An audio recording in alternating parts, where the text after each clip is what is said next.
የሉቃስ ወንጌል ምዕራፍ 4ን አውጥተን ከቁጥር 36 ጀምሮ እስከ ቁጥር 49 ድረስ እናነባለን። ለእግዚአብሔር ቃል ክብርን ያስቆምኳችሁ አዲሱ መደበኛ ትርጉም ነው ማነበው። መሃል ላይ የ1954ቱን በአብዛኛው ስለምንይዝ እንድንከታተል ቁጥሮቹን ያለሁበትን አነባለሁኝ። የሉቃስ ወንጌል ምዕራፍ 4 ከቁጥር 36 ጀምሮ። ይህን እየተነጋገሩ ሳሉ ኢየሱስ ራሱ በመካከላቸው ቆመ። ሰላም ለእናንተ ይሁን አላቸው። እነርሱ ግን ደንግጠው በፍርሃት ተዋጡ፣ መንፈስ ያዩ መሰላቸው። ቁጥር 38 እርሱም እንዲህ አላቸው፣ ለምን ትጨነቃላችሁ? ለምንስ ጥርጣሬ በልባችሁ ይገባል? እጆቼንና እግሮቼን ተመልከቱ፣ እኔው ራሴው ነኝ። ደግሞም ንኩኝና እዩ፣ በእኔ እንደምታዩት መንፈስ ሥጋና አጥንት የለውምና። ቁጥር 40 ይህም ብሎ እጆቹና እግሮቹን አሳያቸው። እነርሱም ከመደሰትና ከመገረም የተነሳ ገና ሳያምኑ በዚህ ቦታ አንዳች የሚበላ ነገር አላችሁን አላቸው። ቁጥር 42 እነርሱም ከተጠበሰ ዓሣ አንድ ቁራሽ ሰጡት። እርሱም ተቀብሎ በፊታቸው በላ። ቁጥር 44 እርሱም ከእናንተ ጋር በነበርኩ ጊዜ በሙሴ ሕግ በነቢያትና በመዝሙር መጽሐፍ ስለኔ የተጻፈው ሁሉ ይፈጸም ዘንድ ይገባል ብዬ የነገርኳችሁ ቃል ይህ ነው አላቸው።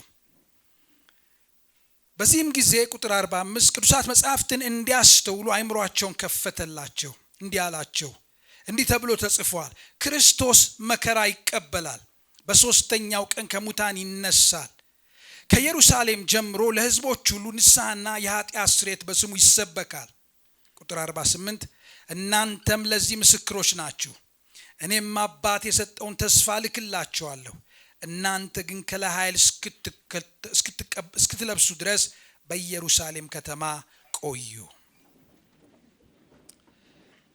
እህቶቼና ወንድሞቼ ያነበብኩላችሁ ቃል ሉቃስ ስለ ጌታችን ስለ መድኃኒታችን ኢየሱስ ክርስቶስ ማንነት አይደንቲቲ ማለት ነው ማንነት እና በምድር ላይ በነበረ ጊዜ ስለ ሰራቸው ስራዎች ስለ አገልግሎቱ ሲተርክ ቆይቶ ምዕራፍ 4 ላይ የመጨረሻው መደምደሚያ ፒክ ላይ የደረሰበትን ምዕራፍ ነው ያነበብኩላችሁ።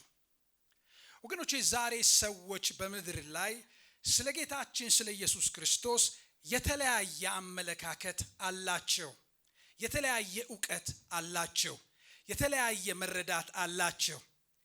በሲኤንኤን ብትሉ በተለያዩ ትልልቅ ሚዲያዎች ብትሉ ስለ ኢየሱስ ክርስቶስ ሰዎች አጥንተው ብዙ ነገር ይናገራሉ።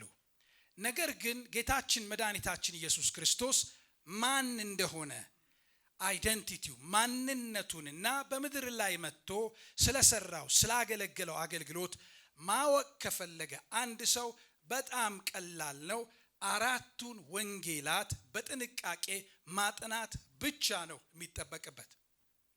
ስለዚህ ወገኖቼ ሉቃስ ስለ ጌታችን ስለ ኢየሱስ ክርስቶስ ማንነት በብዙ መንገድ ተርኳል። አንደኛ ከሉቃስ ወንጌል ኢየሱስ ክርስቶስ ፍጹም አምላክ ሰው ሆኖ ወደዚህ ምድር እንደመጣ የሚናገር መጽሐፍ ነው የሉቃስ ወንጌል። ጌታችን ኢየሱስ ክርስቶስ ማን ነው ካላችሁኝ፣ አምላክ ሰው ሆኖ ነው የመጣው። ወገኖቼ ብዙ ጊዜ ጌታችን መድኃኒታችን ኢየሱስ ክርስቶስ ስለመሰቀሉ፣ ስለከፈለው ዋጋ፣ ስላፈሰሰው ደም ወገኖቼ ሁላችንም በቂ መረጃ አለን። በጣም የሚገርመኝ ግን ልንገራችሁ፣ ኢየሱስ ክርስቶስ ሰው መሆኑ ራሱ ይገርመኛል። አምላክ ሰው ሆኖ መምጣቱ በምድር ላይ ልክ እንደኛ በጣም ይገርመኛል። ይሄንን የሚናገር መጽሐፍ ነው የሉቃስ ወንጌል። ይሄ ብቻ አይደለም፣ ጌታችን ኢየሱስ ክርስቶስ በምድር ላይ የሰራቸውን ስራዎች አገልግሎቱን በሙሉ በምድር ታሪክ፣ በእስራኤል ታሪክ፣ በዓለም ፍጥረት ሆነው የማያውቁ የሚገርሙ ነገሮችን ጌታችን ኢየሱስ እንዳደረገ ሉቃስ ይተርክልናል። ተርኮ ምዕራፍ 4 ላይ ጌታችን ኢየሱስ ክርስቶስ ስለ ኃጢአታችንና ስለ በደላችን ሞቶ ተቀብሮ በሶስተኛው ቀን እሁድ ሌሊት ከተነሳ በኋላ እሁድ በተነሳበት ቀን የሆነውን ነገር ነው ሙሉ ቀን ምዕራፍ 4 የሚተርከው። ወገኖቼ ጌታችን ኢየሱስ ክርስቶስ እሁድ ቀን ወደ ቢታንያ መጣ። ከምዕራፍ 9 ሉቃስ ወንጌል ምዕራፍ 51 ጀምሮ ኢየሱስ ክርስቶስ የገሊላ አገልግሎቱን የምድር ቆይታውን ሄድኳርተሩ ዋናው ቢሮ ገሊላ ነበረ።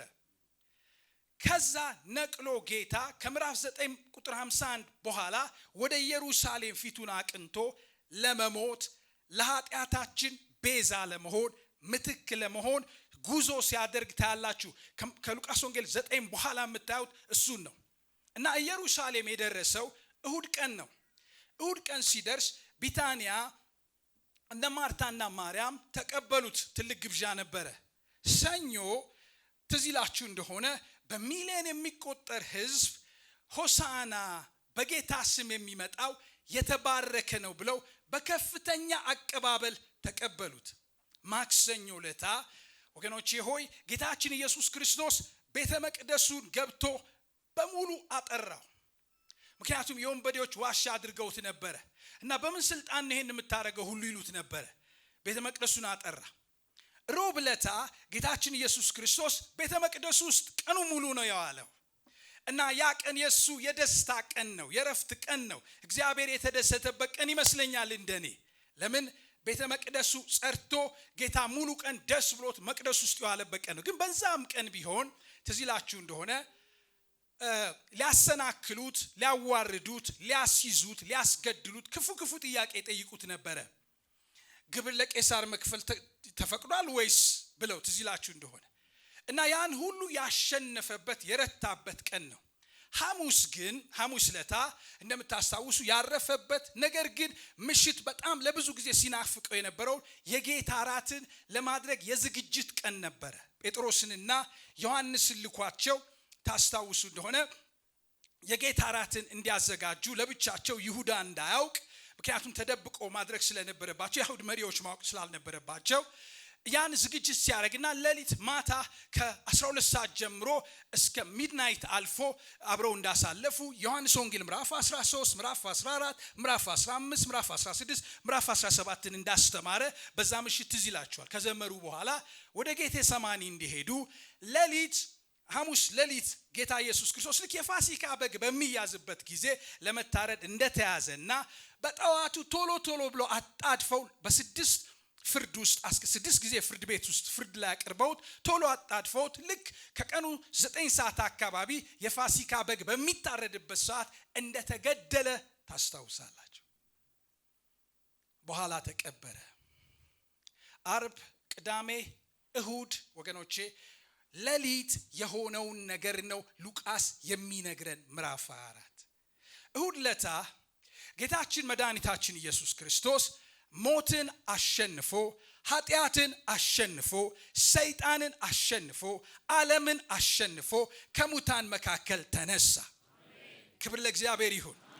ወገኖቼ ሆይ ይህንን የሚተርከው ሉቃስ ምን ይለናል? ጠዋት ታዲያ ወዳጆቹ ሴቶቹ እነ ዮሐና እነ ማርያም እነ ሶስና ታሳውሱ እንደሆነ እነሱ መሞቱን ነው የሚያውቁት። በሌሊት አርብ ሰንበት ከመግባቱ በፊት ከርቤ፣ ዕጣን፣ አንዳንድ ነገሮች ገዝተው በሌሊት እሁድ ቀን ጌታ ሳይበላሽ፣ ሳይሸት፣ ሳይፈርስ፣ ሳይበሰብስ ፍቅራቸውን ለመግለጥ ታስታውሱ እንደሆነ በሌሊት የገዙትን ይዘው ሲሄዱ ይለናል። እንደ ወፍ በረራ ቶሎ ምዕራፍ 4 ላንሳና ወደ ክፍሌ ልግባ። ሲሄዱ ታስታውሱ እንደሆነ ድንጋዩ ማን ያንከባልልናል ብለው ፈርተው ተጨንቀው ነበረ። አጠር ለማድረግ እግዚአብሔር ምን አደረገ? መልአክ ልኮ መልአኩ ሲመጣ የአካባቢ እንደተናወጠ ታስታውሳላችሁ። በነገራችን ላይ እግዚአብሔር ያንን ምድር የሚያናውጥ ግዙፍ መልአክ የላከው ኢየሱስ ክርስቶስ ከሞተበት ከዛ ከመቃብሩ ቦታ እንዲወጣ ድንጋዩን እንዲያንከባልል አይደለም። ድንጋዩ የተንከባለለው ጌታ እንዲወጣ አይደለም። ድንጋዩ የተንከባለለው እነ ሶስና እነ ማርያም ወደ ውስጥ እንዲገቡ ነው። ክብር ለእግዚአብሔር ይሁን። ወገኖቼ ሆይ ጠዋት ታዲያ ሲሄዱ ድንጋዩ ተንከባሎ አጠር ለማድረግ እንዳገኙትና ሲገቡ መላእክቶችን እንዳዩ፣ መላእክቶቹም ባዩ ጊዜ እንደተደናገጡና መሬት ሲያዩ እንደዚህ አሏቸው፣ ማንን ነው የምትፈልጉት?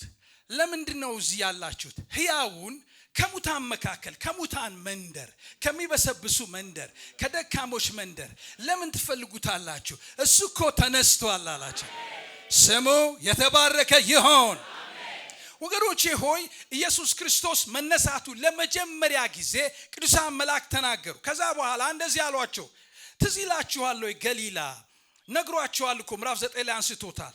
ነግሯችኋል እኮ ገሊላ ወደ ኢየሩሳሌም እንሄዳለን። እዛ ስንደርስ የአይሁድ ሽማግሌዎች ይጠሉኛል፣ ይንቁኛል፣ ያዋርዱኛል፣ ለሮማውያን አሳልፈው ይሰጡኛል፣ ሮማውያን ይገሉኛል፣ እሞታለሁ፣ እቀበራለሁ፣ በሶስተኛው ቀን እነሳለሁ ብሎ እኮ ተናግሯል። ትዝ ይላችኋል ወይ ብለው መልአክ መቼስ ሲሰብክ ልነግራችሁ አልችልም። መልአኮች የተዋጣላቸው ሰባኪዎች ናቸው። ማርያምን ትዝ ይላችኋል ምን እንደሰበኳት? እግረ መንገዴን ላንሳላችሁ። ምን አሏት? ይህ እንዴት ይሆናል ስትል ምን አላት መልአኩ? በውኑ ለእግዚአብሔር የሚሳነው ነገር አለን አላት። ትዝ ይላችኋል። መልአኮች አስደናቂ ሰባኪዎች ናቸው። እና ወገኖቼ ሆይ ትዝ አይላችሁም ወይ እንዲህ እኮ ብሏችኋል ብለው አሏቸው። ትዝ አላቸው ጌታ ኢየሱስ ክርስቶስ ያለው። ወገኖቼ አንድ ነገር ልንገራችሁ። ይኸውላችሁ ኢየሱስ ክርስቶስ ገሊላ እያለ ገና እየሄዱ አንደኛ ወደ ኢየሩሳሌም እንሄዳለን ብሎ ትንቢት ተናገረ። ሁለተኛ አይሁድና መሪዎቻቸው ይጠሉኛል፣ ሽማግሌዎች ይጠሉኛል፣ ይንቁኛል፣ ይተፉብኛል፣ ያዋርዱኛል፣ ለሮማውያን ይሰጡኛል፣ ሮማውያን እኔን ይገሉኛል፣ ከዛ በኋላ እቀበራለሁ፣ ከዛ በሶስተኛው ቀን እነሳለሁ ብሎ ተናግሮ ልክ እንደተናገረ ወገኖቼ ሆይ እንደተናገረ የአይሁድ ማህበረሰብ መሪዎች በከፍተኛ ጥላቻ ስቀለው ብለው እኮ ሲሉ ምን ማለት እንደሆነ ታውቃላችሁ? መስቀል ላይ ሆኖ 3 ቀን 4 ቀን ቶሎ አይሞቱ የሚሰቀሉ ሰዎች በዛ ዘመን ሮማውያን ወደ 30,000 ህዝብ ሰቅለዋል። ቶሎ አይሞቱ። ስለዚህ መስቀል ላይ ሆኖ ተሰቃይቶ ማቆ አሞራዎች መጥተው አይኑን አውጥተውት አሰቃይተውት እንዲሞት ነበረ። ወገኖቼ ሆይ ስቀለው ያሉት በከፍተኛ ጥላቻ ነው ስቀለው ያሉት። ይሄን ሁሉ ነግሯቸዋል። ወገኖቼ ስቀለው ብለው የተናገረው እንዳሉት ሆኖ ወገኖቼ ሞቶ በሶስተኛው ቀን ከሙታን የተነሳ እነሳለሁ ብሎ የተነሳ ወገኖቼ የሃይማኖት መሪ አይደለም፣ ነብይ አይደለም፣ ታላቅ መሪ አይደለም። ማንም ሰው እነሳለሁ ከሞት ብሎ መነሳት አይችልም። የናዝሬቱ ኢየሱስ ግን ተነስቷል። ስሙ የተባረከ ይሁን። ይኸውላችሁ ይሄ ለየት ያደርገዋል። ኢየሱስ ልዩ ነው። ዛሬ መልእክቴ ምን እንደሆነ በኋላ ላይ ነግራችኋለሁ። ኢየሱስ ዩኒክ ነው። በፍጥረት ዓለም ውስጥ እንደ ኢየሱስ ያለ አልተገኘም፣ አይኖርም ወደፊት። ይኸውላችሁ ሞትን ያሸነፈ ማንም ሰው በሰማይ በምድር የለም። ሞትን ያሸነፈ፣ ኃጢአትን ያሸነፈ፣ ዓለምን ያሸነፈ፣ ሰይጣንን ያሸነፈ የናዝሬቱ ኢየሱስ ብቻ ነው። ስለዚህ እሱ የሚናገረው ነገር ወሳኝ ነው እህቶቼ። በዓለም ላይ ወሳኝ ነው። በታሪክ ላይ ወሳኝ ነው። በህዝቦች ላይ ወሳኝ ነው። በፖለቲከኞች ላይ ወሳኝ ነው። በባለጠጎች ላይ ወሳኝ ነው። በታላቅ በታናሽ ላይ ወሳኝ ነው። ኢየሱስን መናቅ አይቻልም። ለምን? ሞትን ብቸኛ ሆኖ ስላሸነፈ። እግዚአብሔር ይመስገን። ከዛ በኋላ እነዚህ ሴቶች እየበረሩ ለነ ጴጥሮስ ለመናገር ሲሄዱ መንገድ ላይ ሄይ አላቸው። ማ? ራሱ የናዝሬቱ ኢየሱስ። ወገኖቼ ሆይ ሳይለወጥ በትንሣኤ አካል በከበረ አካል ሞትን አሸንፎ ሁሉንም አስቁሞ ደህና ናችሁ አይዟችሁ አላቸው። ሁሉም ሴቶች ይላል። ይሄ እኮ ምነግራችሁ ለኢየሱስ አዳልቻ አይደለም፣ ፋክት ነው። ሂስቶሪካል ፋክት ነው። እውነት እኮ ነው። በቃ የተጻፈ የማይለወጥ ነው። መተው ግሩሱን ምን አሉለት ይላል? ሰገዱለት ይላል። ከዛ በኋላ እየሮጡ ሄደው ለወንድሞቻቸው ለነ ጴጥሮስ ጌታን እኮ አገኘ ነው፣ መላእክቶችን አየን፣ የእግዚአብሔርን ቃል ነገሩን ብለው ነገሯቸው። መላእክቱ የጌታ ተከታዮች ግን ምን አሉ? እናቴ በጣም ስትናደድብኝ ምን ትለኛለች? አንተ ንክነህ ትለኝ ነበር ድሮ። እና ምን አሏቸው? ያማችኋል። በሌላ ቋንቋ ንክ ናችሁ። በዛ ዘመን ሴቶች እንደ ሁለተኛ ዜጋ ነው የሚታዩት። ወገኖቼ ሴቶችን እንኳን ክብራቸውን የለወጠ ወንጌል ነው። እግዚአብሔር የተመሰገነ ይሁን። አያምኗቸውም ነበር እና ያማችኋል ወይ ብለው አሏቸው። ከዛ እንደምታስታውሱ ብዙ ጊዜ አላጠፋም፣ ወደ ክፍሉ መሄድ ስላለብኝ ጌታ ኢየሱስ ሌላ ይሄን ቀን እሁድ ቀን በጣም ቢዚ ነበር ጌታ። ሙሉ ቀን ከጠዋት ጀምሮ ከተነሳ ከሌሊት ጀምሮ ማንን ያገኘው? የኤማውስ መንገደኞቹን ሁለቱን ትዝ ይላችኋል። እነ ቀሌዮጳ አንዱ ስሙ ተጠቅሷል። የት እንደሆነ አሁን ኤማውስ አናውቅም፣ ግን 7 ማይል ከኢየሩሳሌም ርቀት ላይ ያለ ከተማ ነው። በቃ አብቅቷል ብለው ሁሉም አልቋል ብለው ጠብቀውታል። አርብ፣ ቅዳሜ፣ እሁድ የለም ብለው ወደ ሀገራቸው እየተነጋገሩ ሲሄዱ አብሯቸው በጣም በትህትና ኢየሱስ ዛሬ ፊቱ እንደ ፀሐይ ያበራል። ዮሐንስ ሲያዩት ትዝ ይላችኋል። ፊቱ እንደ ፀሐይ ያበራል። አይኖቹ የእሳት ነበልባል ነው የሚመስሉት። የከበረው ኢየሱስ ጸጉሩ ነጭ እንደ በረዶ ነው። ደረቱን በወርቅ መታጠቂያ ታጥቋል። እግሮቹ የነጠረ የጋለ ናስ ይመስላሉ አይደል? ከብሯል ኢየሱስ። ወገኖቼ ሆይ የዛ ጊዜ ግን አብሯቸው ወገኖቼ ያው ኢየሱስ የሚያውቁት ግን ሞትን ያሸነፈው አብሯቸው እንደ መንገደኛ ወክ ያደርግ ነበር። ምን ሆናችሁ ሲላቸው እንዴ አልሰማህም እንዴ? ብዙ እኮ ሚዲያ ላይ ነበር። የአሁኑን ሚዲያ አንሱና ወሬው እኮ ስለ ኢየሱስ ነበር። ይቤዠናል ብለን ነበር፣ ተስፋ አድርገነው ነበረ። ይሄው እኮ 3ኛ ቀኑ አሉ። ተስፋ ቆርጠው ነው። ኢየሱስ ግን ምን ይላቸው ነበር? ከሱ ማንነት ይልቅ ቅዱሳት መጽሐፍትን ይገልጥላቸው ነበር። ስለ መሲሁ የተጻፈውን ይነግራቸው ነበር። ታስታውሱ እንደሆነ ልባቸው በጣም ይቃጠል ነበር። እየመሸ ነው። ልክ ቤት ሲደርሱ ና ግባ አሉት። ግባ ያሉት ስለመሸም ነው፣ ግን በጣም ልባቸው በቃ አልጠገቡም። የሚነግራቸው ቅዱሳት መጽሐፍ ስለ መሲሁ የተጻፈው ሲነግራቸው ና እባክህ አሉት። ከዛ በኋላ አብሯቸው ገብቶ ልክ ሲበላ አይናቸው ተከፈተ፣ አዩት አይደል? ቡም! ከዛ በኋላ ኢየሱስ ካጠገባቸው ጠፋ። አሁን ጊዜ አይገዛው፣ ሁኔታ አይገዛው፣ አሁን እቺ ምድር አትገዛው፣ መንፈሳዊ ዓለም አይገዛው። እሱ ወገኖቼ የእግዚአብሔር ልጅ ነው። እሱ መለኮት ነው። አምላክ ሰው ነው የሆነው። እግዚአብሔር ይመስገን። ከዛ እየበረሩ በዛ ምሽት እዚህ ይላችኋል መጡ። አሁን ያነበብኩላችሁ ክፍል እሱን ነው የሚጀምር። እንደዚህ ይላል። ይህን እየተነጋገሩ ሳሉ ምኑ ያላነሳሁት በዛ ቀን ለጴጥሮስ ታይቶታል፣ ለመግደላዊት ማርያም ታይቷታል። ሁሉም ተሰብስበው ዮሐንስ ሲነግረን ምዕራፍ 19 ላይ ፈርተው ከአይሁዳውያን ከፍተኛ ጥላቻ የተነሳ ቤታቸውን ዘግተው ነበርና እየተነጋገሩ ሳሉ እነ ቀሌዮጳ ዜና ይዘው ነው የመጡት። አየነው በቃ አሁን ከሴቶቹ ይልቅ እኛ እንታመናለን ብለው ነው እየበረሩ ሲመጡ ሁሉም አይተውታል። ዛሬ እሁድ ቀን ሁሉም አይተውታል። ጴጥሮስ ራሱ አይተውታል። ልክ ይሄን አይገርምም? ቀሌዮጳ ልቤ ሊፈነዳ ቃሉን ሲናገር እያለ እያወራ እያለ ድንገት ይላል ተመልከቱ። ይህን እየተነጋገሩ ያለ ኢየሱስ ራሱ በመካከላቸው ቆመ። ሰላም ለእናንተ ይሁን አላቸው ይላል። አሜን ነው። በሩ ተዘግቷል። ምንም መግቢያ መውጫ የለም። ቡም! ጌታ በመካከላቸው ቆመ። ከዛስ እነርሱ ግን ደንግጠው በፍርሃት ተውጠው መንፈስ ያዩ መሰላቸው ይላል። እውነት ነው። እኔም ቢሆን መንፈስ ያየው ነው የሚመስለኝ። ድንገት ጌታ ሲገለጥ በመካከላቸው እስቲ አስቡ ወገኖቼ ሆይ፣ አስደነገጣቸው። መንፈስ መሰላቸው፣ ምትሃት መሰላቸው። ይኸውላችሁ የኛ ጌታ አሸናፊ ጌታ ነው። ይኸውላችሁ ኢየሱስ የቤተ ክርስቲያን ራስ ነው። የቤተ ክርስቲያን አምላክ ጌታ ነው። አስተዳዳሪ ነው አይደለም? ይኸውላችሁ ኢየሱስ የቤተ ክርስቲያን ራስ አስተዳዳሪ ብቻ አይደለም። ኢየሱስ የዩኒቨርሱ ጌታ ነው። ኢየሱስ ትንሽ እንዳይመስላችሁ፣ ኢየሱስ ቀላል እንዳይመስላችሁ ወደ መልእክቴ የገባው ኢየሱስ ክርስቶስ የሕያው የእግዚአብሔር ልጅ ነው። ከዛ ጌታ እንዲህ አላቸው፣ ለምን ትጨነቃላችሁ አላቸው። ለምን ትታወካላችሁ? ጥርጣሬ በልባችሁስ ለምን ይገባል? ሰላም ለእናንተ ይሁን፣ አይዟችሁ አላቸው። እና ምን አላቸው? ተመልከቱ እጆቼን አላቸው፣ እግሮቼንም ተመልከቱ አላቸው። ኢየሱስ ክርስቶስ እግሩ ላይ እንደተወጋ በሚስማር ማረጋገጫው ይሄ ነው አይደል? እጆቼን ይዩ አላቸው። እኔ ነኝ አላቸው። እኔው ራሴ ነኝ አላቸው። ከዛ ቀጠለና ተጨማሪ መረጃ እና ምን ይላቸዋል? ተመልከቱ ራሴ ነኝ፣ ደግሞም ንኩኝና እዩ፣ እኔ እንደምታዩኝ መንፈስ ስጋና አጥንት የለውምና አላቸው። እና በጣም የሚገርማችሁ ነገር አንዳንዴ ይገርመኛል። ሐሰተኛ አስተማሪዎች እኛ መንፈስ ነን ይላሉ አይደል? ኢየሱስ ክርስቶስ ራሱ እንኳን መንፈስ ነኝ አላለም። ኑና እዩኝ እኮ ንኩኝ፣ ይሄው እዩኝ ንኩኝ አይደል? ይሄው እኮ ስጋ መንፈስ አጥንትና ምን የለው ስጋ የለው። በነገራችን ላይ በዘላለንም ዘመን መንፈስ ሆነን አንኖርም።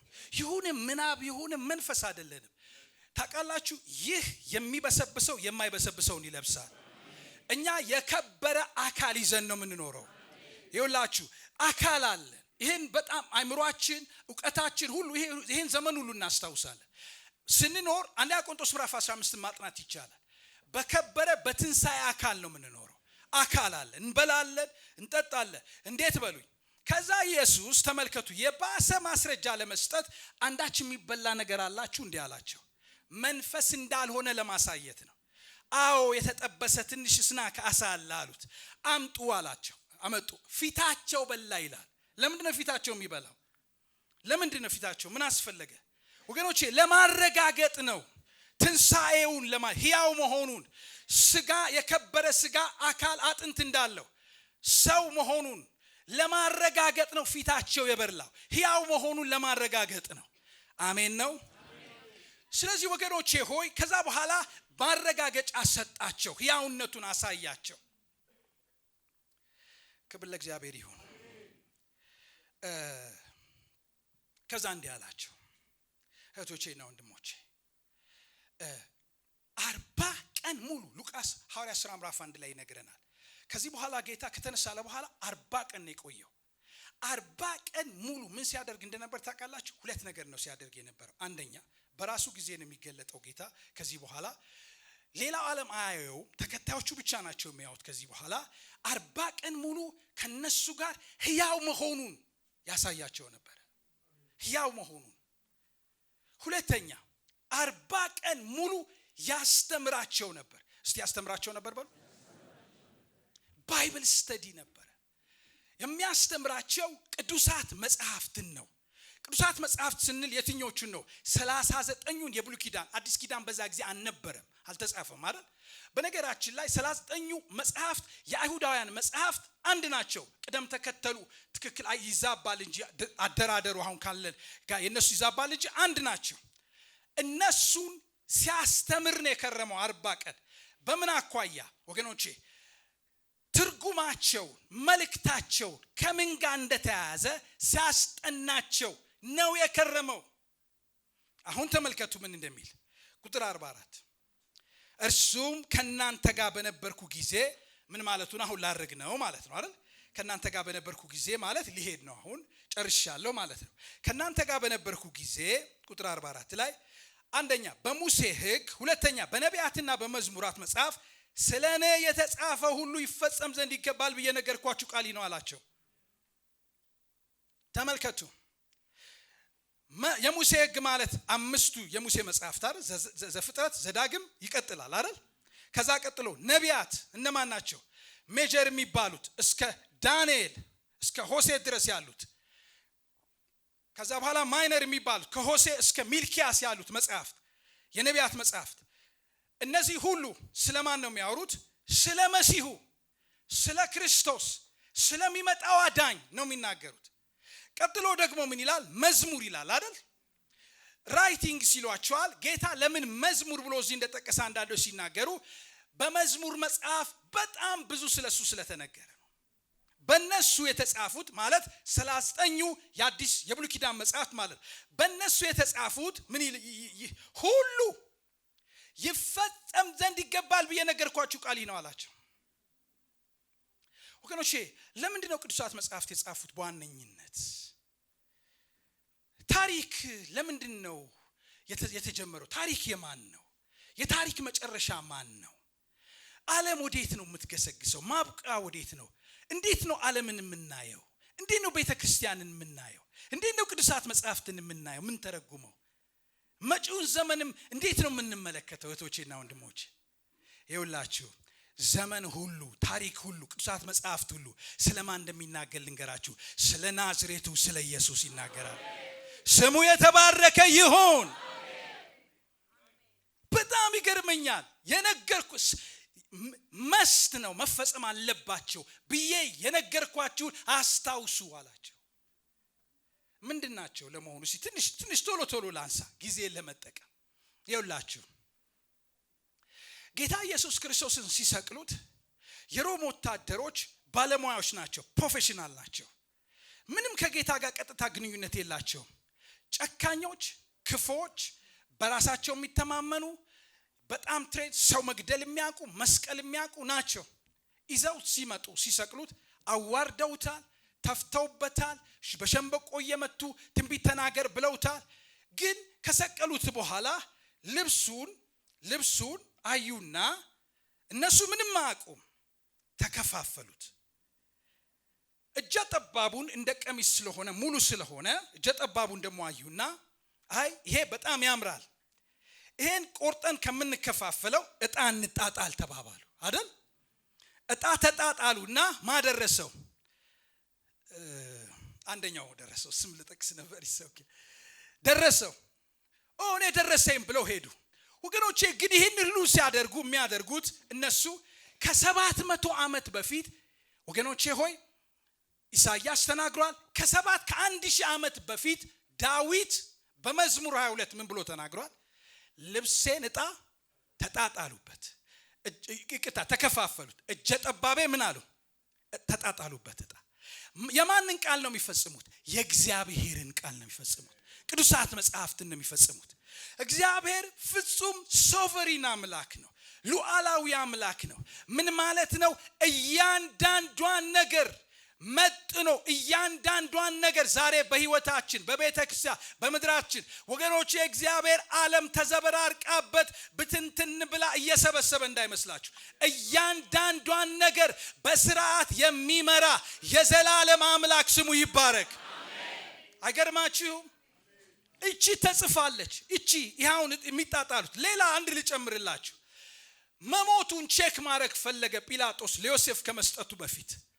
ከዛ በኋላ እነዚህ ሮማውያን ወታደሮች በመግደል የታካኑ ናቸው። መሞቱን ቼክ ለማድረግ ሲመጡ ሁለቱ ወንበዴዎች አልሞቱም። ስለዚህ ምን አደረጉ? በመራጃ ነው የሚለው፣ በመራጃ እግራቸው መሰበር አለበት። ለምን? እግራቸውን እየጎተቱ ነው ለተወሰኑ ቀናት መተንፈስ ያለባቸው። እግራቸውን ከመታቸው መተንፈስ አይችሉም ጎትተው ወደ ላይ፣ ስለዚህ ይሞታሉ። እግራቸውን የሁለቱን ሰበሩ። ወደ ኢየሱስ ሲመጡ ፈጽሞ ሞቶ ነበር። ለምን? ቶሎ ነው የሞተው፣ ስለተደበደበ ብዙ አልበላም፣ ብዙ ቀኑ ሙሉ መከራ አይቷል። እና ግን ኢየሱስ ክርስቶስ ጋር መጣና አየውና ሞቷል። ግን ምን አለ? ለመጨረሻ ጊዜ ብሎ በጦሩ ወጋው አይልም? እና ከጎኑ ምን ፈሰሰ ይላል? ደምና ውሃ ይላል። ፕሮባብሊ ጌታ ልቡ ፌል አድርጎ ነው የሞተው እና ደምና ውሃ ፈሰሰ ይላል። አሁን እሱ ምን ማድረጉ ነው? በጥላቻ ነው፣ በንቀት ነው፣ በንዴት ነው። ሞቷል ብሎ ነው ቼክ ለማድረግ ነው። ግን ምን እያደረገ ነው? የወጉት ምን ይሉታል ይላል። አይገርማችሁም ወገኖቼ? ቅዱሳት መጽሐፍት ሁሉ ላይ የተጻፈው እያንዳንዱ ዮሴፍ ሄዶ ለመቅበር ጌታን ወዶት ነው ሄዶ ሊቀብረው መቃብር ላይ የወሰደ የራሱ መቃብር። ግን ከ700 ዓመት በፊት መቃብሩን ከማጋረገ ከባለ ጠጎች ጋር አይደለም። ወገኖቼ ሆይ ቅዱሳት መጽሐፍት የሚናገሩት ስለ መሲሁ ነው። ስለዚህ ምን አላቸው? ሁሉም ስለኔ የሚነገሩት ይፈጸም ዘንድ ይገባል ብዬ የነገርኳችሁን አስተውሉ ብሎ አላቸው። እህቶቼና ወንድሞቼ መጽሐፍ ቅዱስ የሚተረጎመው በኢየሱስ ነው። መጽሐፍ ቅዱስ የሚተረጎመው ስለ ኢየሱስ ነው። መጽሐፍ ቅዱስ ተርጓሚ ኢየሱስ ነው። እግዚአብሔር ይመስገን። ከዛ በኋላ ምን ይላል? ቀጥሎ እዛው ላይ ቁጥር 45 ላይ በዚያ ጊዜ ቅዱሳት መጽሐፍትን እንዲያስተውሉ አይምሯቸው ምን አላቸው ይላል። ይሄ ደግሞ ከትምህርት ከማስተማር ውጪ ታምራት ነው። ታምራት ነው፣ ንጹህ ታምራት። አይምሯቸው ምን አለው? በመለኮታዊ ታምራቱ ከፈተላቸው። ምን እንዲሉ ይላል? ምንን? መጽሐፍትን እንዲያስተውሉ ይላል። ከዛ በኋላ ወገኖቼ ሆይ ጌታ ካረገ በኋላ 40 ቀን ሙሉ የደከመው ድካም እንዴት እንደሰራ ልነግራችሁ አልችልም። ይሄ ያደረገው ተአምራት አይምሯቸው መክፈቱ እንዴት እንደሰራ ልነግራችሁ አልችልም። ሁለት ሰባኪዎችን ላንሳላችሁ ቶሎ ብዬ። ሰዓቴን ለመጠቀም ስብከታቸው ከዛ ጊዜ በኋላ ደቀ መዛሙርቱ ስብከታቸው ኢየሱስ ነው መዝሙራቸው ኢየሱስ ነው ጸሎታቸው ኢየሱስ ነው ወገኖቼ ወይ የዛሬ መልእክቴ ይሄ ነው ኢየሱስ ክርስቶስ አንሶብናል እኛ ወንጌላውያን አብያተ ክርስቲያናት ጌጣችን ኢየሱስ ነው ስብከታችን ኢየሱስ ነው መዝሙራችን ኢየሱስ ነው ይውላችሁ ኢየሱስ ሲሰበክ ኢየሱስ በቤተ ክርስቲያን ከፍ ከፍ ሲል ሰላም ይበዛል ደስታ ይበዛል እርካታ ኮንተንትመንት በቅዱሳን ህይወት ላይ ይበዛል ቤተ ክርስቲያን ተስፋፋለች አጋንንቶች ይወጣሉ እግዚአብሔር ስሙ የተባረከ ይሁን ወገኖቼ ኢየሱስ እንዳንስብን ኢየሱስ ትንሽ እንዳይሆንብን እንዳንሳሳት እዩ ከዛ በኋላ እንዴት እንደሰበኩ ጴጥሮስና እንዴት ሆኖ ላሳያችሁ ዮሐንስ ወንጌል ሐዋርያት ሥራ ምዕራፍ 2 ላይ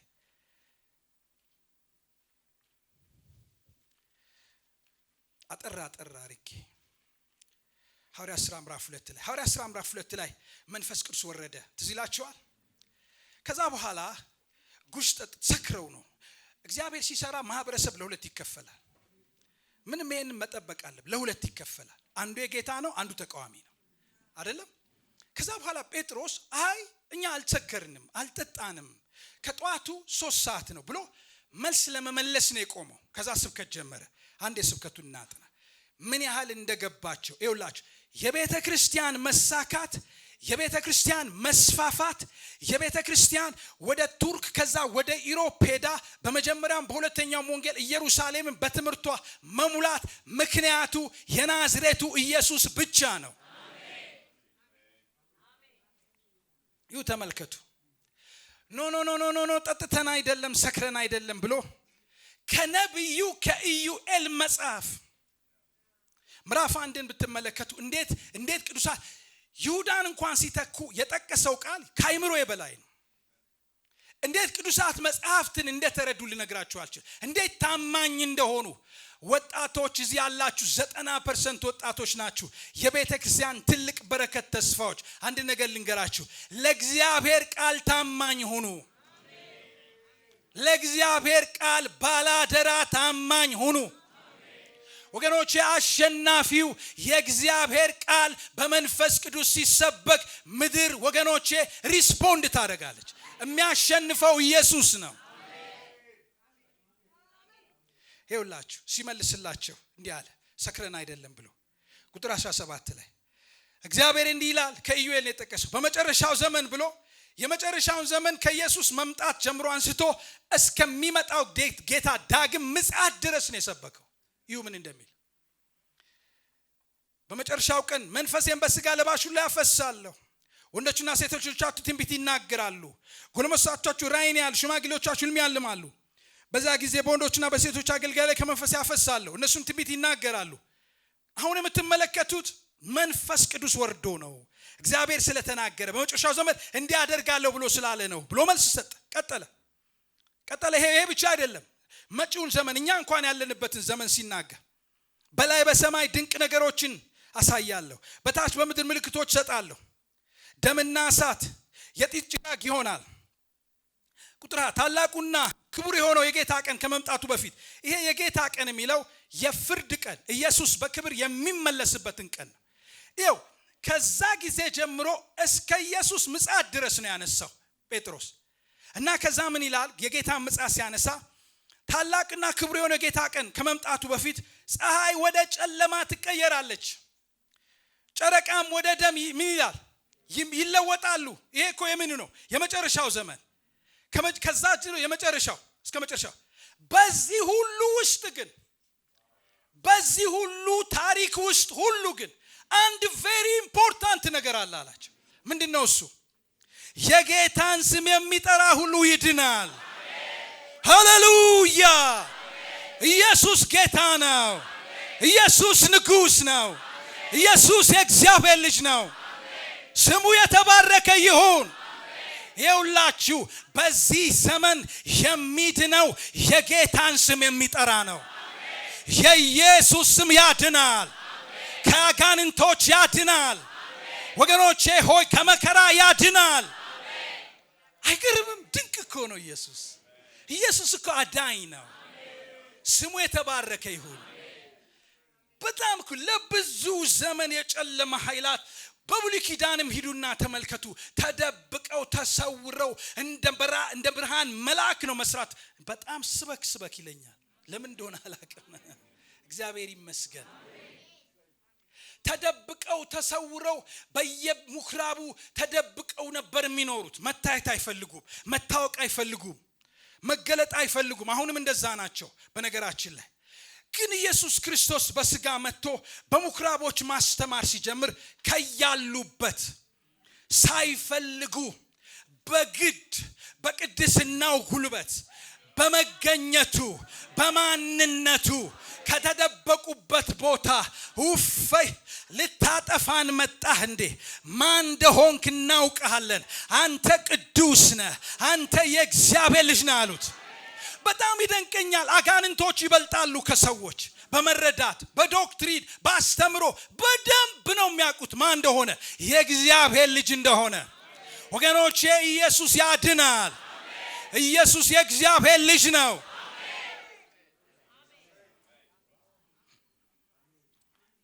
ቶሎ ልበል። የጳውሎስን የመጀመሪያውን ስብከት አጠር አድርጌ ላንሳና ሐዋርያት ሥራ ምዕራፍ 13 ብዙ ቦታ የምትሄዱ ስላላችሁ ጊዜያችሁን መውሰድ አልፈልግም። ይኸውላችሁ ጳውሎስ አሁን ቱርክ የምትባለው ሀገር ውስጥ አንጾኪያ፣ የሶሪያው ሳትሆን ቱርክ የምትባለው አንጾኪያ ከተማ ውስጥ የሰበከው ስብከት ነው። ለመጀመሪያ ጊዜ የተጻፈልን ስብከት ነው የጳውሎስ ስብከት። ይሁ ምን እንደሰበከ ቱርክን በወንጌል ገላትያ የሚባሉ እነዚህ 7 አብያተ ክርስቲያናት በሙሉ እነዚህ የተመሰረቱት በጳውሎስ አገልግሎት ነው። ስብከት እዛ ምኩራብ ውስጥ የሰበከው ላንሳላችሁ ቶሎ ብዬ። እንደዚህ ይላል ቁጥር 17 የእስራኤል ሕዝብ አምላክ፣ ቁጥር 16 ይቅርታ። ጳውሎስም ተነስቶ በእጁ በመጥቀስ እንዲህ አለ፣ የእስራኤል ሰዎች ሆይ ደግሞም እናንተ እግዚአብሔር የምትፈሩ ሁሉ አድምጡ። የዚህ የእስራኤል ሕዝብ አምላክ አዲስ አምላክ አይደለም እነግራችሁ አለ። የነበረው ያለው የሚኖረውን ነው ወገኖች። የተጻፈ ነው፣ በብሉይ ኪዳን የተጻፈ ነው። አዲስ አይደለም። የጌታ የመሲሁ ነገር አምላክ ይላቸዋል። የዚህ የእስራኤል ሕዝብ አምላክ አባቶቻችን መረጣቸው። ማንን? ያዕቆብን፣ አብርሃምን፣ ይስሐቅን አይደል? መረጣቸው። ግን እዚህ ታባውት ዘም ስለ አብርሃም ነው እንዴ ታሪክ? ስለ ይስሐቅ ነው እንዴ? ስለ ያዕቆብ ነው እንዴ በዋነኝነት እግዚአብሔር ታሪክን የሰራው? እስቲ እንመልከተው። ከዛ ቀጥሎ ምን ይላል? በግብፅ ምድር እያሉ ከፍ አደረጋቸው። ከዛ አስቀጥሎ ከፍ በኃያል ክንዱ ከዚያ ምን አላቸው ይላል። የእስራኤል ታሪክ ከፍተኛ ቦታ ያዘው የት ነው? ግብፅ ምድር አሳደጋቸው አይደል? በሚሊዮን የሚቆጠሩ ሆኑ። ከዛ በኋላ በታላቅ እጁ ከፍ በምድር ላይ እንደዛ ተአምራት ያየ ህዝብ የለም። ከግብፅ ምድር አወጣቸው፣ ህዝብ አደረጋቸው። ከእነ አብርሃም ከግለሰቦች ህዝብ አደረገ እግዚአብሔር፣ ለራሱ ህዝብ ሰራ። ይሄ ታሪካቸው ምኩራብ ውስጥ ያሉ ልክ ነው የሚሉት ጳውሎስ። ከዛ ተመልከቱም እንደሚል አወረሳቸው። ይህም ሁሉ የተፈጸመው በ450 ዓመት ያክል ውስጥ ነው። ከዛ በኋላ እስከ ነብዩ ሳሙኤል ዘመን ድረስ መስፍን ሰጣቸው፣ አረጋጋቸው። ቁጥር 1 ከዛም ህዝቡ ንጉስ እንዲያነግስላቸው ለመኑት። እግዚአብሔር ከቢንያም ወገን የቂስ ልጅ ሳኦልን ሰጣቸው፣ እርሱም 40 ዓመት ገዛቸው። ከዛ በኋላ ሳኦልን ከሻለው በኋላ ዳዊትን አነገሰላቸው። ስለርሱም እንደ ልቤ የሚሆን እኔ የሚሻውን ሁሉ የሚያደርግ የእሴይ ልጅ ዳዊት አገኘው ሲል መሰከረለት። ወገኖቼ ዳዊት በጣም ገናና ንጉስ ነው። ሰለሞን በጣም ገናና ንጉስ ነው። ኮንግረስ ላይብረሪ አሁን ብትመጡ ስለ ንጉስ ዳዊት፣ ስለ ንጉስ ሰለሞን በጣም ባለጠጋ፣ በጣም ጥበበኛ ተብሎ ኮንግረስ ላይብረሪ አለ። የነሱ ታሪክ ዝነኞች ናቸው። እግዚአብሔር የወርቃማውን ዘመን ለእስራኤል የሰጠው በእነሱ ዘመን ነው። ምድሪቱን በሙሉ አሳርፈዋል። ግዛታቸውን በሙሉ ወርሰዋል። ሰላም አስፍነዋል። በብልጥግና ሆኗል፣ ገነዋል በምድር ላይ። ግን ስለ እነሱ ነው እንዴ ጉዳዩ? በዋነኝነት ታሪክ ወዴት ነው የሚሄደው? ታሪክ ስለነ ሳሙኤል ነው እንዴ? ስለነ ዳዊት ነው እንዴ? ስለነ ሰለሞን ነው እንዴ? እህቶቼና ወንድሞቼ አንድ ዜና ልንገራችሁ። ታሪክ ስለነ ሰለሞን አይደለም በዋነኝነት የሚያወራው፣ ስለ እስራኤል አይደለም በዋነኝነት፣ ስለነ አብርሃም አይደለም። እነዚህ ሁሉ የእግዚአብሔርን ቸርነት የቀመሱ የእግዚአብሔርን ደግነት የቀመሱ ሰዎች ናቸው። ታሪክ ወገኖቼ እግዚአብሔር ይሄን ሁሉ ስራ የሚሰራው አንድ ነገር ሊያደርግ ነው። ምን ሊያደርግ? መሲሁ የናዝሬቱ ኢየሱስ ከዚህ ዘር እንዲመጣ ነው። ታሪክ ስለ ኢየሱስ ነው ወገኖች። አይገርማችሁም? ተመልከቱ ከዛ ምን እንደሚል ይሁ ልጨርስ። እግዚአብሔር በገባው ቃል መሰረት ይላል ቁጥር ስንት ላይ? 25 23 እግዚአብሔር በገባው ተስፋ ቃል መሰረት። የምን ተስፋ ነው የገባው? ለማን ነው የገባው? ለዳዊት። ምን አለው? ከዘርህ ከልጆች መካከል ዘርህ ካንተ የሚመጣ አንድ ንጉሥ አለ፣ እሱ ለዘላለም ይነግሳል አለው። መንግስቱ ፍጻሜ የለውም አለው። ይገዛል አለው። ወገኖቼ ይሄ መንግስቱ ላይ የሚገዛው የዳዊት ዘር ማመሰላችሁ? የናዝሬቱ ኢየሱስ።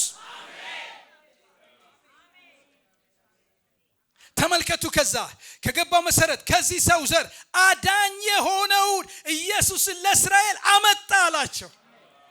አይገርማችሁ? የነ ጳውሎስ ስብከት መደምደሚያው ኢየሱስ ነው። 24 ላይ ነው። ሉቃስ 24 ላይ ልጨርስ። ቁጥር 43 ከዛ ጊዜ ቅዱሳት መጻሕፍት እንዲያስተውሉ አእምሯቸውን ከፈተላቸው። እንዲህ አላቸው፣ እንዲህ ተብሎ እንደተጻፈ ክርስቶስ መከራ ይቀበላል፣ በሶስተኛው ቀን ከሙታን ይነሳል፣ ከኢየሩሳሌም ጀምሮ ለሕዝቦች ሁሉ ንስሐና ኃጢአት ስርየት በስሙ ይሰበካል፣ እናንተም ለዚህ ምስክሮች ናችሁ አላቸው። በማስም ስሙ ማንነቱ ነው። ስሙ ስልጣኑ ነው። ስሙ ባህሪው ነው። ስለዚህ ወገኖች ይኸውላችሁ ታሪክ ቅዱሳት መጻሕፍት ስለ ኢየሱስ ነው የሚናገሩት። ኢየሱስ አሁን መልእክት አለው። መልእክቱ ምንድነው? በሱ ስም በሱ ማንነት ምድር ላይ በሰራው ስራ ለዓለም ሁሉ ሁለት ነገር እንዲሰበክ፣ አንደኛ ንስሐ፣ እስቲ ንስሐ በሉ። ሁለተኛ የኃጢአት ስርየት እንዲሰበክ እግዚአብሔር ቤተ ክርስቲያንን ምስክሬ ነች አለ። እናንተ ምስክሮቼ ናችሁ አላቸው። ይኸውላችሁ የቤተ ክርስቲያን ኃላፊነት ስለ ኢየሱስ ክርስቶስ በመስበክ ሰዎች ወደ ንስሐ እንዲመጡ። ንስሐ ማለት ኃጢአተኛ ነኝ፣ እኔ በራሴ እግዚአብሔርን ማስደሰት አልችልም፣ ችግር አለብኝ። ኦነስትሊ ራስን በሐቅ ራስን መመልከት ነው። ችግር ላይ ነኝ፣ ወደ ገሃነም እሄዳለሁ፣ በእግዚአብሔር ፊት መቆም አልችልም ብሎ ሰው እንዲያምን ማድረግ ነው። ሁለተኛ የኃጢአት ስርየት። የኃጢአት ስርየት ማለት ወገኖቼ እግዚአብሔር በመሲሁ በክርስቶስ ኢየሱስ ኃጢአታችንን ይቅር ብለዋል። ይሄ ምንን ያካልላል መሰላችሁ? ምንን ያጠቃልላል መሰላችሁ? ይሄው ወንጌል ሲሰበክ ኢየሱስ ስሙ ሲሰበክ ምን ይሆናል? ሰዎች እንደገና ይወለዳሉ። እንደገና መወለድ ማለት ምን ማለት ነው? ከዚህ በፊት እግዚአብሔርን አይወዱም ነበር፣ አሁን መውደድ ይጀምራሉ። መዝሙር አይወዱም ነበረ፣ ምንም አይመስላቸው፣ አሁን መዝሙር ይወዳሉ። ጸሎት ይወዳሉ። የቅዱሳን ህብረት ይወዳሉ። የእግዚአብሔርን ቃል ይወዳሉ። ወገኖቼ ሆይ ቅድስና ይወዳሉ። ኃጢአት ሲሰሩ ያዝናሉ፣ ይጸጸታሉ። ኃጢአት አይሰሩም አላልኳችሁ? ሲሰሩ በጣም ያለቅሳሉ፣ ንስሐ ይገባሉ፣ ኃጢአትን ማሸነፍ ይጀምራሉ። ወገኖቼ መራቅ ይጀምራሉ። ደስታቸው፣ ድፍረታቸው፣ እርካታቸው፣ ሰላማቸው ገንዘብ ቢኖር ስልጣን ባይኖር በደስታ ይመላለሳሉ። ይሄን የሚሰጥ ኢየሱስ ብቻ ነው። የኃጢአት ስርየት ማለት ይሄ ነው። ይሄን ተናግሬ ልጨርስ። እህቶቼና ወንድሞቼ እግዚአብሔር እየተናገራችሁ ነው። ኢየሱስ ክርስቶስን ስበኩት። ምስክሮች ናችሁ እናንተ። ምስክር ማለት የግድ ሰባኪ ብቻ መሆን አይደለም። ህይወታችሁ፣ ስራ ቦታ ኢየሱስን ስትሪት ኢቫንጀሊዝም አሜሪካን ሀገር ኢፌክቲቭ አይደለም። ወጥቶ መመስከር እዚህ አላቅም ወገኖቼ፣ በጣም ውጤታማ አይደለም። እና ምን እናርግ እየተባባልን ነው። እህቶቼና ወንድሞቼ ህይወታችን፣ ኑሯችን፣ አስተሳሰባችን፣ ዝንባሌያችን፣ ትዳራችን፣ ልጆቻችን ኢየሱስን ይግለጡ። ምስክሮች ነን። አሜን። ይኸውላችሁ ከኒውዮርክ አንድ 84 ዓመት የሆነው ሽማግሌ ሰው ቨርጂኒያ በምኖርበት ጊዜ እዛ አካባቢ ያሉትን ፓስተሮች በሙሉ ሰበሰበ። አፍሪካን አሜሪካንስን፣ ፈረንጆቹን፣ እንደገና ደግሞ እነዚህን ሜክሲካንን፣ አበሾቹን ሁሉንም ሰበሰበ። 11,000 አባል አለው ኒውዮርክ ውስጥ። 11,000 አባል ማለት በጣም ብዙ ነው ለኒውዮርክ በጣም። እና ምእመኖች ያለን መጽሐፍ ቅዱስ ማንበብ አይችሉም አንዳንዶቹ አለ፣ መሀይሞች ናቸው አለ። እና አለ መሀይም አሜሪካን ሀገር አለ ኖርማል ነው። እና በጣም ትልቅ ቸርች ነው ያለው። ይኸውላችሁ አለ በጣም ከ2016 ጀምሮ እንዴት እንደተለወጠ ልነግራችሁ ነው። እኔም ስለ ኤልያስ አልሰብክም አለ፣ ስለ ሙሴ አልሰብክም አለ፣ ስለ አብርሃም አልሰብክም፣ ጊዜ የለኝም አለ። ወገኖቼ ሆይ እኔ ጊዜ የለኝም አለ። ስለ ያዕቆብ አልሰብክም አለ። እኔ የምሰብከው የናዝሬቱ ኢየሱስን ነው አለ። ወገኖቼ ሆይ ኢየሱስ ሲሰበክ ምድር ትፈወሳለች። መልእክቴ ይሄ ነው። ቅዱሳት መጽሐፍት ዋና ዓላማቸው፣ ትርጉማቸው፣ መልእክታቸው ኢየሱስ ነው። ኢየሱስን እንድሰብክ እግዚአብሔር ይርዳን። ቆመን እንጸልያለን።